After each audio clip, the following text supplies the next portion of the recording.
समीर ने मीरा को अपनी बाहों में उठाकर खिड़की के पास वाली बड़ी सोफे पर लेटा दिया।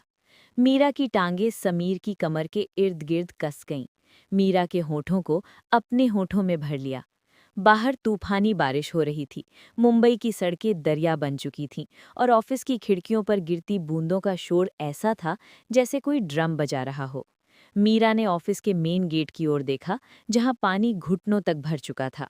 लगता है आज रात यहीं फंस गए, समीर ने पीछे से आकर कहा। उसके हाथ में 2 कॉफी के मग थे। मीरा ने एक गहरी सांस ली और समीर की ओर मुड़ी।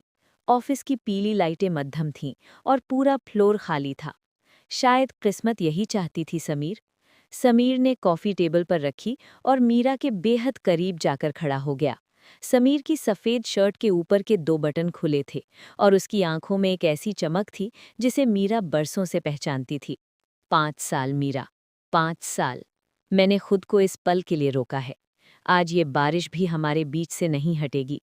समीर ने धीरे से मीरा का हाथ पकड़ा और उसे दीवार की ओर धकेल दिया। मीरा की पीठ ठंडी दीवार से टिकी थी, लेकिन समीर का शरीर आग की तरह गर्म था।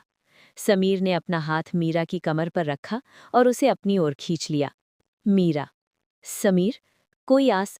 समीर, उसके कान के पास फुसफुसाते हुए। वॉचमैन गेट पर है और बाहर सैलाब। आज रात इस ऑफिस में सिर्फ तुम हो और मैं। समीर ने झुककर मीरा की गर्दन पर अपनी गर्म सांसें छोड़ी। मीरा ने अपनी आंखें बंद कर ली और उसके हाथ खुद ब खुद समीर के बालों में उलझ गए। समीर ने कोमलता से लेकिन हक जताते हुए मीरा के होठों को अपने होठों में भर लिया।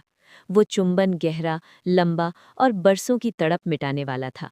समीर ने मीरा को गोद में उठाया और उसे ऑफिस की बड़ी सी मेज पर लेटा दिया। फाइलों का ढेर फर्श पर बिखर गया, लेकिन किसी को परवाह नहीं थी। समीर की उंगलियां अब मीरा की सिल्क की साड़ी के पल्लू को धीरे से सरका रही थीं।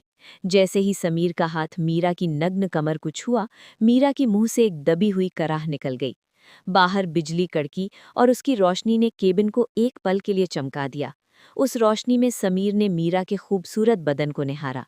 उसने झुककर मीरा के कंधे और गर्दन के बीच अपनी जगह बनाई। आज रात मैं तुम्हें फिर से अपना बना लूंगा मीरा। मीरा ने समीर को अपनी ओर और जोर से खींचा। समीर की शर्ट अब उतर चुकी थी और मीरा के नाजुक हाथ समीर के मजबूत सीने की गर्माहट को महसूस कर रहे थे। कमरे की खामोशी में सिर्फ उनकी तेज होती सांसें और बाहर गिरती मूसलाधार बारिश का शोर था। वे दोनों अब सिर्फ सहकर्मी नहीं थे, वे 2 प्रेमी थे जो दुनिया को भुलाकर एक दूसरे के जिस्म और रूह में पूरी तरह समा जाना चाहते थे। वो रात उनके जीवन की सबसे लंबी और सबसे हसीन रात बनने वाली थी।